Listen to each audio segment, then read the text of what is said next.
प्यार की जीत या डर की शुरुआत? शादी के बाद सुरक्षा मांगने पहुंचा कपल। मुजफ्फरनगर। प्यार के रिश्ते को कानूनी पहचान देने वाले एक प्रेमी युगल को अब अपने ही परिजनों के गुस्से और धमकियों का सामना करना पड़ रहा है। जनपद शामली के कस्बा कांधला के मोहल्ला शेख जादगान निवासी आसिफ और आयशा सलमानी ने समाज की तमाम बंदिशों को दरकिनार करते हुए 11 मार्च को गाजियाबाद में कोर्ट मैरिज कर ली। लेकिन इस फैसले के बाद दोनों की जिंदगी में डर और असुरक्षा का माहौल बन गया है। मुजफ्फरनगर मीडिया सेंटर में आयोजित एक प्रेस वार्ता के दौरान दोनों ने अपनी आपबीती साझा की और प्रदेश के मुख्यमंत्री योगी आदित्यनाथ तथा शामली जिला प्रशासन से सुरक्षा की मांग की। उनका कहना है कि उन्हें लगातार जान से मारने की धमकियां मिल रही हैं।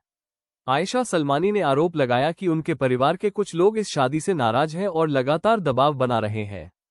उन्होंने बताया कि उनके पिता नसीम, चाचा नईम और भाई अमन सहित अन्य रिश्तेदार आसिफ पर झूठा अपहरण का आरोप लगाकर उन्हें अलग करने की कोशिश कर रहे हैं। आयशा ने इन आरोपों को पूरी तरह निराधार बताया। प्रेस वार्ता के दौरान आयशा भावुक हो गई। उन्होंने बताया कि वो आसिफ को करीब 10 वर्षों से जानती हैं और दोनों के बीच लंबे समय से रिश्ता है। इस दौरान दोनों ने हर परिस्थिति में एक दूसरे का साथ निभाने का फैसला किया था। आयशा ने कहा कि वे दोनों बालिग हैं और अपने फैसले खुद लेने में सक्षम हैं। उन्होंने किसी के दबाव में नहीं बल्कि अपनी मर्जी और आपसी सहमति से कोर्ट मैरिज की है। अब वे केवल शांतिपूर्ण और सुरक्षित जीवन जीना चाहते हैं। वहीं आसिफ ने भी प्रशासन से सुरक्षा देने की मांग की। उन्होंने कहा कि वे अपने रिश्ते को सम्मान के साथ जीना चाहते हैं और बिना किसी डर के अपनी नई जिंदगी शुरू करना चाहते हैं। मेरा नाम आयशा है ऐसा जी। से है आप? कांधला जिला शामली। आपने किससे शादी की है? आसिफ के साथ। कब से आप साथ हैं? लोग आपसे शादी की है? 10 साल से हम साथ में। 11 तारीख में हमने निकाह करा और 13 तारीख में हमारा मैरिज रजिस्ट्रेशन हो गया। हम दोनों एक दूसरे से प्यार करें और हमारे घर वालों को हमारा रिलेशन पसंद नहीं है। आपको आपके घर वालों को इससे पहले भी जानकारी थी कि आप उनके साथ में रिलेशन? जी, हमारे घर वालों को पहले भी जानकारी थी। वो मेरी शादी कहीं और कर रहे थे, वो मुझे पसंद नहीं था, इसलिए मैंने अपनी मर्जी से शादी कर ली। आपको पुलिस के इस बारे में जानकारी दी है कि हमने शादी कर ली है? नहीं, पुलिस को हमने जानकारी नहीं दी है, लेकिन मेरे घर वालों ने कंप्लेन कर रखी कि इन्होंने मेरा अपहरण कर लिया। इन्होंने मेरा कोई अपहरण नहीं किया। मैं अपनी मर्जी से खुद गई इनके साथ में। मैं बालिग हूँ, मैंने अपनी मर्जी से शादी कर ली इनके साथ। अब आप क्या चाहती हैं? अब मैं ये चाहती हूँ कि पुलिस प्रशासन से मैं प्रोटेक्शन मिले और मीडियम के माध्यम से मैं अपने घर वालों से, जान का खतरा है, दोनों को मारने की हमें धमकी दे रहे हैं, दोनों को मारेंगे। इसलिए पुलिस से, शामली पुलिस प्रशासन से विनती है कि हमें प्रोटेक्शन चाहिए। मारने की पुलिस जी, उसी गांव में रहना चाहते हैं। घर है हमारा वहाँ पे, ससुराल है मेरी वहाँ पे, पूरा परिवार है हमारा।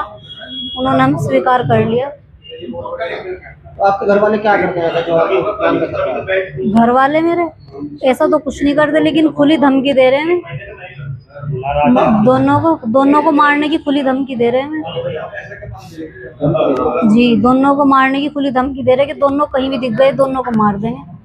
तो फिर आप कहीं और रहना जरूरी है वहाँ पे जाना? नहीं, हमें अपने घर पे ही रहना। हमें पुलिस से, प्रशासन से यही तो है कि हमें सपोर्ट करें। कुछ गलत काम थोड़े किया हमने। शादी कर ली, मैं बालिग हूँ, मैंने अपनी मर्जी से शादी कर ली।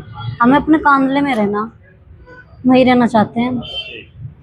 क्या नाम है आपका? मेरा नाम मोहम्मद आसिफ है जी। आसिफ, आपने शादी की है, किससे शादी की है? मैंने आयशा से करी थी शादी, आयशा सलमानी से जी। मैं एक दूसरे से प्यार करें और हमारा 10 साल का रिलेशनशिप है।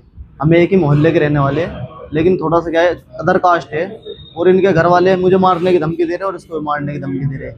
हमें क्या नाम करे, पुलिस प्रशासन से अपील है कि हमें प्रोटेक्शन दे, हमारी सहायता करे। इनके घर वालों ने हमें मारने की धमकी दी।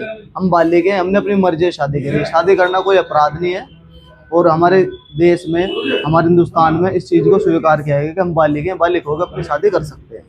हमने शादी कर ली। 11 तारीख में हमारा निकाह हुआ, 13 तारीख में हमारा रजिस्ट्रेशन हो गया। गाजियाबाद में शादी की है? गाजियाबाद में शादी करी हमने। शामली के में रहने वाले। कितने दिन से आप घर छोड़े हो? हम ये घर निकले हुए हैं, हमें हो लिया काफ़ी दिन। कितने दिन हो गए? हमें हो गए 2-3 महीने हो गए जी। इसलिए हम न्यूज़ पे अपनी अपील करने के लिए आए मीडिया से कि हमारी सहायता करें। हमारे कोई सुन नहीं रहा, हमें परेशान किया जा रहा बहुत ज़्यादा, इसलिए हम मीडिया के माध्यम से अपने बयान दे रहे हैं। अभी तक क्या आपको कोई पुलिस की तरफ से कुछ सूचित किया गया, कोई हमारे खिलाफ? जी, हमारे खिलाफ कंप्लेन के रखी है कि मैंने किडनैप कर लिया इसका, मैं इसका अपहरण करके ले गया। मैंने कोई अपहरण नहीं किया, मैं इसकी मर्जी से आया हूँ। हम दोनों एक दूसरे से प्यार करें, एक दूसरे की संपत्ति से आए, कोई जोर जबरदस्ती नहीं है, कोई दबाव नहीं है, हम एक दूसरे के साथ हैं। धमकी दे रहे हैं जिसके घर वाले से, इसके पापा हैं, इसके चाचा हैं और इनके रिश्ते नहीं में जी, चाचा नहीं में इसके पापा नसीम हैं और इसका भाई अमन है और इनके रिलेशनशिप में रिश्तेदार हैं इनके। क्या करते हैं वो लोग? जी वे काम है, उनका घर के काम है, बदमाश लोग हैं जी, वे हमें धमकी दे रहे हैं। आप दोनों शामली जिले के रहने वाले हैं? जी, शामली जिले के रहने वाले हैं जी। हम अब मीडिया के माध्यम से कहने आए अपनी एक दफ़ा थोड़ी सी कि हमें उस चीज़ का थोड़ा सा सोल्यूशन मिले, इसलिए आए हम आपके पास। तो शामली प्रशासन से किस तरह की मांग करता है आपको? जी, शामली प्रशासन से हमारी अपील है कि हमें प्रोटेक्शन मिले, हमारी सहायता करी जाए। हमारे खिलाफ जो FIR हो रही है उसको रद्द की जाए, वो झूठे FIR है। हम खुश हैं एक दूसरे के साथ, हमने अपनी मर्जी से शादी करी।